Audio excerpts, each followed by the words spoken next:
Sir నమస్కారం sir. నమస్తే. Sir మా అధ్యక్షుడు మంచు విష్ణు గారు ఈ rave party, Bengaluru rave party పైన స్పందించడం జరిగింది సార్. నటి హేమ కాస్త మద్దతు తెలిపినట్టుగా తెలుస్తుంది ఆయన మాటల్లో. అంటే ఆమె పైన దోషిగా ముద్ర పడేంత వరకు ఆమె నిర్దోషే. పోలీసులు పక్కా ఆధారాలతో, సాక్ష్యాలతో ఆమె దోషిని ప్రూవ్ చేస్తే తప్పితే మా అసోసియేషన్ ఎటువంటి చర్యలు తీసుకోదు అని అంటున్నారు. మరోవైపు చూస్తే హేమ నేను అసలు ఆ పార్టీకే వెళ్ళలేదు, సాక్ష్యాధారాలతో ప్రూవ్ చేస్తా అని చెప్పేసి ఆమె అటువైపు మాట్లాడుతుంది. మరి మీ ఒపీనియన్ సార్ వీటిపైన? అంటే ఒకటి, ఎవరైనా సరే ఒక నేరం జరిగినప్పుడు పోలీసు వారు అరెస్టులు చేస్తారు కదా. ప్రాథమిక సమాచారంతో ప్రాథమికంగా లభించినటువంటి, అంటే ఒక హత్య జరగచ్చు, లేకపోతే ఏదైనా తగలబెట్టిన ఇన్సిడెంట్ జరగచ్చు. ప్రాథమికంగా లభించిన సాక్ష్యాధారాల ఆధారంగా కొన్ని అరెస్టులు చేసి ఎఫ్ఐఆర్ ఫైల్ చేస్తారు. కేసు ట్రయల్ జరిగి న్యాయస్థానంలో ఇతను నేరం చేశాడని ప్రూవ్ అయ్యే వరకు వాడిని నేరస్తుడు అనటానికి వీల్లేదు అని చట్టం చెబుతోంది. రిమాండ్లో ఉండొచ్చు. రిమాండ్ ప్రిజనర్ వేరు, శిక్ష పడ్డటువంటి కన్విక్ట్ అయినటువంటి ప్రిజనర్ వేరు. వాళ్ళకి డ్రెస్ ఇస్తారు, వీళ్ళకి డ్రెస్ ఇవ్వరు. వీళ్ళు వాళ్ళ బట్టలే వాళ్ళు కట్టుకుంటారు. సో వీళ్ళ హక్కులు వేరు, వాళ్ళ హక్కులు వేరు. జైల్లో కూడా వాళ్ళు బెయిల్ మీద వెళ్ళిపోతాడు, లేకపోతే అక్కడే ఉంటాడు. రిమాండ్ ప్రిజనర్ అక్కడే ఉంటాడు. కాబట్టి న్యాయస్థానమే ఆ ప్రమాణాలు పాటిస్తోంది. అదే ప్రమాణాలు ఎవరైనా పాటించాలి. ఆవిడ మీద నేరం నిర్ధారణ ప్రూవ్ అవ్వాలి కదా. ప్రూవ్ అయ్యి అరెస్ట్ చేస్తేనే ఆవిడ నేరస్తున్నారు అనుకోనక్కర్లా. కోర్టులో ప్రూవ్ అవ్వాలి. కోర్టులో ఆవిడ నేరం చేసినట్టుగా ప్రూవ్ అయ్యి శిక్ష పడితే అప్పుడు, ఇప్పుడు కేంద్ర ప్రభుత్వంలోనూ లేకపోతే రాష్ట్ర ప్రభుత్వంలోనూ ఉద్యోగం చేసేటువంటి వాళ్ళు కూడా అరెస్టులు అవుతారు. అరెస్టులు అయినప్పుడు కోర్టులో జడ్జిమెంట్ వచ్చే వరకు వీళ్ళని సస్పెండ్ చేస్తారు. ఇమ్మీడియట్గా సస్పెండ్ చేసి కోర్టులో ప్రూవ్ అయ్యే వరకు హాఫ్ శాలరీ ఇస్తారు. ప్రూవ్ కాలేదు అనుకోండి, వీడు నిర్దోషిగా బయటకు వచ్చేస్తే అప్పుడు రిమైనింగ్ శాలరీ రిలీజ్ చేస్తారు. చేసి ఉద్యోగం తిరిగి వాడిని జాయిన్ చేసుకుంటారు. ఇది ప్రొసీజర్. కాబట్టి ఎక్కడైనా నేరం ప్రూవ్ అవ్వాలి. కోర్టులో నిర్ధారణ అయి కోర్టు శిక్ష వేసినప్పుడు మాత్రమే నేరస్తులు ఎవరైనా. హేమ గారు కూడా అంతే. ఆవిడ కూడా అంటే ఒకటి, మంచు విష్ణు కూడా హేమని ప్రొటెక్ట్ చేస్తున్నాడు అనేటువంటి ఒక డైలాగ్ మొదలయ్యింది ఆల్రెడీ. ఇలాంటివి పరిహరించడానికి దీనికంటే ఇంకొంచెం బ్రాడర్ వ్యూలో వెళ్ళి సినిమా పరిశ్రమకు సంబంధించిన అన్ని విభాగాలని కలుపుకుని ఎందుకు మా మీద దాడి చేస్తున్నారు అంటే, డ్రగ్స్ అనేవి కేవలం ఫిల్మ్ నగర్ వాళ్ళు మాత్రమే తీసుకుంటారా, సినిమా వాళ్ళ మీదే ఎందుకు దాడులు చేస్తున్నారు, సమాజంలో ఇంకెవరికి డ్రగ్స్ అంటే ఏమిటో తెలియదా, రాజకీయ నాయకులు డ్రగ్స్ తీసుకోరా, లేకపోతే ఇతర ఉద్యోగాలు చేసుకునేవాళ్ళు, బ్యూరోక్రసీలో ఉన్నవాళ్ళు డ్రగ్స్ తీసుకోరా, ఇంకొక రంగంలో ఉన్నవాళ్ళు ఎవరు డ్రగ్స్ తీసుకోరా అనేది ఎందుకు వాళ్ళెవరి పేర్లు ఎప్పుడూ రావు. ఎందుకు డ్రగ్స్ అనగానే సినిమా వాళ్ళ పేర్లు మాత్రమే ఎందుకు ఎజెండాలోకి వస్తాయి? ఏం జరుగుతోంది అంటే, ఒక నేరేటివ్ బిల్డ్ చేసే ప్రయత్నం చేస్తున్నారు. డ్రగ్స్ అనేవి సినిమా వాళ్ళు మాత్రమే వాడతారు అనే ఒక నేరేటివ్ని సెట్ చేసి ఆ నేరేటివ్ వెనకాల తలదాల్చుకోవడానికి ప్రయత్నం చేస్తున్న ఇతర శక్తుల గురించి ఎందుకు మాట్లాడరు అనేది ఒక క్వశ్చన్ రైజ్ చేయాల్సినటువంటి అవసరం ఉంది. ఎందుకంటే ఫ్రీక్వెంట్గా జరుగుతున్నాయి ఇవి.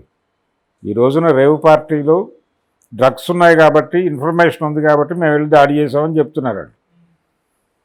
సో డ్రగ్స్ లేకపోతే దాని మీద వీళ్ళకి ఉన్నటువంటి అభ్యంతరం ఏం లేదు. ఆ ఒక్క పార్టీలోనే డ్రగ్స్ సరఫరా అయినాయని అనుకోలేం కదా. ఆ ఒక్క పార్టీ కోసమే అక్కడ ఎవడో ఒక సరఫరాదారుడు ఉండే అవకాశం లేదు, నడుస్తోంది అక్కడ. సో చాలా ప్రాంతాల్లో ఇలాంటి పార్టీలు కామను. అంటే వాళ్ళ దైనందిక జీవితం నుంచి ఎస్కేప్ అవడానికి కాసేపు వేరే ప్రాంతంలో సంచరించడం కోసం ఇక్కడ వస్తారు. ఇలాంటి పార్టీల ఉద్దేశమే అది. అలాగే ఇక్కడ రూల్స్ అండ్ రెగ్యులేషన్స్ వేరేగా నడుస్తాయి. బయట ఉన్నటువంటి నైతిక వర్తనకి పూర్తి భిన్నమైనటువంటి వాతావరణం ఉంటుంది. ఆ విమర్శలు కూడా చేశారండి. బెంగళూరు పోలీసులు కాదు, ఇప్పుడు ఆ రేవ్ పార్టీ మీద జరుగుతున్నటువంటి చర్చల్లో నైతిక ప్రవర్తన మీద కూడా కొన్ని డైలాగ్స్ వచ్చినాయి. అక్కడ వావి వరుసలు లేకుండా విశృంఖల శృంగార కార్యక్రమం కూడా జరిగింది అనేది కూడా మాట్లాడుతున్నారు. జరుగుతాయి. ఇవన్నీ జరగటం కోసమే కదా అసలు అది ఏర్పాటు చేసింది. ఆధ్యాత్మిక సమావేశం కాదుగా అది. రేవ్ పార్టీ దాని తాలూకా డైనమిక్స్ పబ్లోకి వెళ్ళి చాగంటి కోటేశ్వరరావు గారి ప్రవచనాలు వినరు కదా ఎవరు. ఆ వాతావరణం వేరు, దానికి వెళ్ళేవాడి మానసిక స్థితి వేరు. వీటన్నిటినీ పరిగణనలోకి తీసుకుని మాట్లాడాలి. మాట్లాడేటప్పుడు ఎందుకు ధార్మికంగా లేరు ప్రజలు అనేది వేరే గొడవ. దానికి సంబంధించి విడిగా బాధపడాలి. ఆ కాంటెక్స్ట్లోకి వెళ్ళి బాధపడక్కర్లేదు. చాలామంది చేస్తున్న తప్పిది. అందుకని సినిమా వాళ్ళని ఎందుకు టార్గెట్ చేస్తున్నారు అనేది ఒక డైలాగ్ గనక ఇటు నుంచి మొదలైతే, ఇప్పుడు ఎలాగూ ఆయన మీద విమర్శలు మొదలైనవి.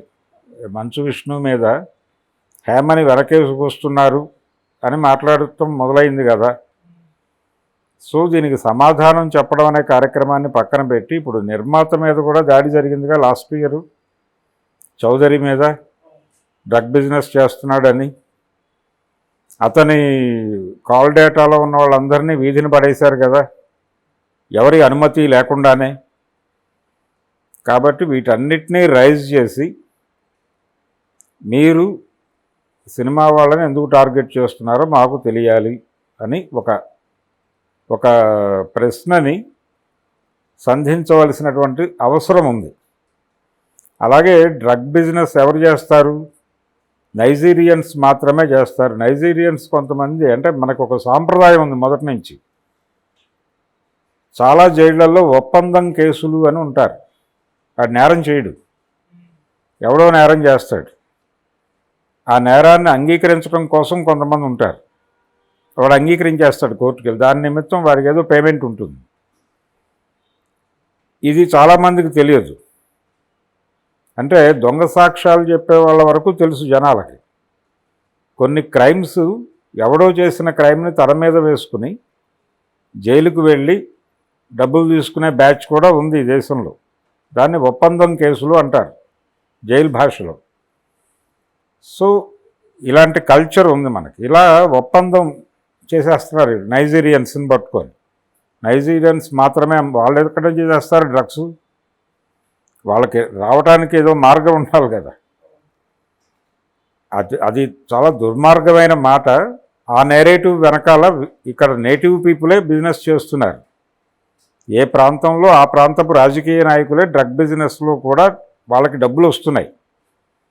రాజకీయ నాయకుల ప్రమేయం లేకుండా డ్రగ్ సర్క్యులేషన్ జరగటం అనేది అయ్యే పని కాదు.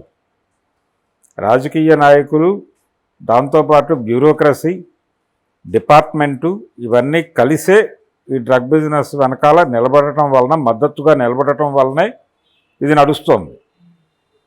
కాకపోతే అప్పుడప్పుడు ఇలాంటి దాడులు చేయటం ద్వారా మేము అప్రమత్తంగా ఉన్నాము అని వాళ్ళు చేసే అవినీతిని కప్పిపుచ్చుకోవటానికి ఈ నేరేటివ్ని వాడుకుంటారు. నైజీరియన్స్ దుర్మార్గం చేస్తున్నారు, మేమందరం పతితులం, సినిమా వాళ్ళే డ్రగ్స్ తీసుకుంటారు, మిగిలిన సమాజం అంతా పుణ్యాత్ములు అని చెప్పడం కోసం ఈ నేరేటివ్ని వాడుకుంటున్నారు అనే దాన్ని బలంగా గనక ఒక నినాదంగా ఇవ్వగలిగితే సినిమా ఇండస్ట్రీ, అప్పుడు కంట్రోల్ అవుతుంది.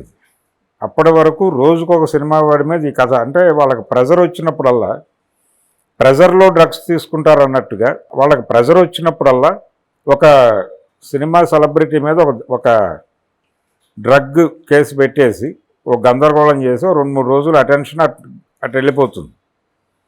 ఇది జరుగుతోంది. దీన్ని కట్టడి చేయాల్సినటువంటి అవసరం ఉంది. ఎందుకంటే తెలుగు సినిమా పరిశ్రమ ఆత్మగౌరవానికి సంబంధించిన వ్యవహారం.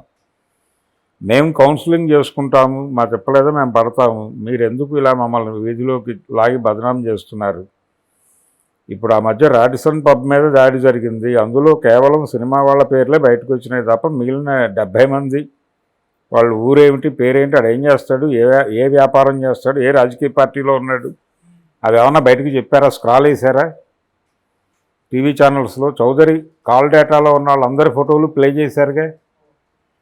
మరి ఇతరుల పేర్లు ఎందుకు వేయరు, ఫోటోలు ఎందుకు వేయరు? అంటే మీరు టార్గెట్ చేస్తున్నారు అక్కడ అని అర్థం. ఆ టార్గెట్ చేయడాన్ని ప్రశ్నించకపోతే ఇంకెందుకు సంఘాలు, సినిమా మా సంఘము, లేకపోతే నిర్మాతల మండలు, ఛాంబరు ఉండే ఏం ప్రయోజనం అక్కడ? అందుకని ఇది మంచు విష్ణు నిర్ణయం మంచిదే, అదేమీ ప్రోహేమ కాదు. న్యాయస్థానాలు పాటిస్తున్న పద్ధతిలోనే మాట్లాడాడు, లీగల్గానే మాట్లాడాడు. ప్రూవ్ అయ్యే వరకు అనుమానితులు మాత్రమే, ప్రూవ్ అయిన తర్వాత మాత్రమే నేరస్తులుగా ధృవీకరణ జరుగుతుంది. అప్పుడు నేరస్తులుగా ధృవీకరణ జరగని వారు నేరస్తులని మాట్లాడటం చట్ట ప్రకారం తప్పు. ఆ తప్పు చేయదలుచుకోలేదు అని చెప్పడం వరకు అతను బాగానే మాట్లాడాడు. కాకపోతే అక్కడితో ఆగాల్సిన అవసరం లేదు. మిగిలిన సంఘాలను కలుపుకుని సినిమా ఇండస్ట్రీ మీద జరుగుతున్న దాడిని ప్రశ్నించగలిగితే సాకారం అవుతుంది. లేకపోతే ఈ పాసివ్ స్టేట్మెంట్స్ వలన ప్రయోజనం ఉండదు. 4 రోజులు అతను ట్రాల్ అవుతాడు, ఆ తర్వాత రెగ్యులర్ ప్రోగ్రామే. నిజానికి చౌదరి కాల్ డేటాలో బయటకు వచ్చిన వాళ్ళు కూడా ఆ రోజున డిఫెమేషన్ వేసుంటే ఛానల్స్ మీద బాగుండేది. వాళ్ళు అలాంటి స్టెప్ తీసుకోకుండా బతిమాలుకున్నారు, మా ఫోటోలు డిస్ప్లే చేయకండి ప్లీజ్ అని ఆ ఛానల్స్కి ఫోన్లు చేసి బతిమాలుకున్నారు. నిన్న ఈ రేవ్ పార్టీ ఎపిసోడ్లో కూడా శ్యామల అనే యాంకర్, అదే వైసీపీకి ప్రచారం చేసిన అమ్మాయిని ఆ రేవ్ పార్టీలో ఉందని చెప్పి ప్రచారం చేశారు. చేయడం ద్వారా ఇది వైసీపీ రేవ్ పార్టీ అనేది కూడా ఒకటి ప్రచారం చేసే ప్రయత్నం టీడీపీ మీడియా నుంచి నడిచింది. సరే, దీనికి కౌంటర్గా టీడీపీ రేవ్ పార్టీ అని వాళ్ళు మాట్లాడారు. ఈ గొడవలో అమ్మాయి బయటకు వచ్చి నేను డిఫమేషన్ వేస్తాను, పరువు నష్టం దావా వేయదలుచుకున్నాను అంది. వేస్తే మంచిదే. ఈ వేయటంతో పాటు ఈ నినాదం కూడా పట్టుకోవాలి. అంటే అక్కడ అది పొలిటికల్ ఏరియా కాబట్టి అమ్మాయి అక్కడ వరకే కన్ఫైన్ అయింది. అలా కాకుండా సినిమా వాళ్ళు ఇంకొక అడుగు ముందుకు వేసి స్టేట్ని క్వశ్చన్ చేయగలిగితే, రాజ్యాన్ని ప్రశ్నించగలిగితే, లేదు ఒక రిప్రజెంటేటివ్, ఇప్పుడు ఏదైనా ఇష్యూ వచ్చినప్పుడు రిప్రజెంటేషన్ వెళ్ళి మాట్లాడుతున్నారుగా ముఖ్యమంత్రులతో, హోంమంత్రులతో, అలాగే ఈ వ్యవహారంలో కూడా వెళ్ళి మాట్లాడితే మంచిది. మా దగ్గర ఒక కౌన్సిలింగ్ సెంటర్ పెట్టండి ఫిల్మ్ ఛాంబర్లో, ఒక హాలు కేటాయిస్తాం మీకు, అన్ని ఆర్గనైజేషన్స్ వాళ్ళు దానికి వచ్చేటట్టు చేస్తాము, ఇలాంటిది ఏదో ఒక డైలాగ్ మాట్లాడాలి కదా. ఇదేమీ లేకుండా ఎన్నిసార్లు దాడులు చేయించుకుంటారు వాళ్ళు.